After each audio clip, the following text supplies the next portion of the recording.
In this tutorial, I'm going to teach you how to prepare your images for art projects. So we're going to use Pixlr Editor. You're going to go ahead and go to the circle on your Chromebook, go up to Pixlr Editor. You'll need to sign in using your school Gmail account, and then you're going to go ahead and click on Open Image. Either your image is in your download folder or your drive folder, so figure out where you downloaded it to and open it up. The farther to the left you go, the higher the quality of the image is going to be. So I'm going to go up a little bit higher and click Apply. If it ends up going sideways, you're going to go to Image, Adjustment, or Image, Canvas Rotation, rotate to the left until you get it straight. And then I'm going to play with brightness and contrast first by going to Adjustments, Brightness and Contrast. I'm going to move this over so I can see it. I'm going to make it a little bit more bright, and a little more contrast will add the darks back in. So I'm going to make it brighter and darker until I get good form, so a good range of values, and click Apply. Then I'm going to go ahead and crop it with this crop tool off to the side. And I'm going to either drag it in. I can hit Control- to zoom out. I'm going to drag it in so it's the shape of a piece of paper.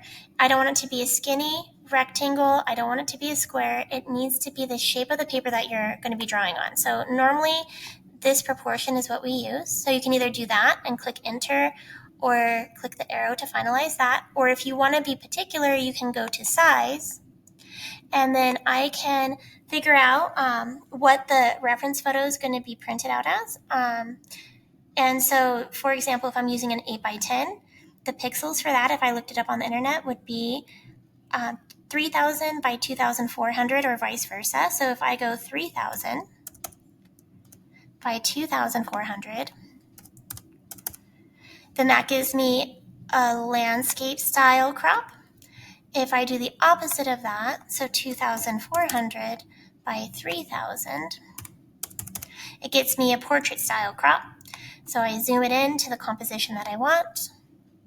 I can click on Control+, so I can get a better view of my image. Move it around till it's perfect. Either hit Enter or hit the arrow. And then I'm going to go ahead and go File. And then I'm going to save the image. And then I want it to be the highest quality. And it's going to be in a JPEG. If yours isn't in a JPEG, change it to JPEG. And then go Save As. And then figure out where you want to save it. Do you want to save it in the Downloads folder or inside of the drive? I'm going to go ahead and save it inside the drive, but I'm going to rename it so it says Edited. So I know which one it was, and hit Save. Then you're going to go to Google Classroom and you're going to turn that photo in.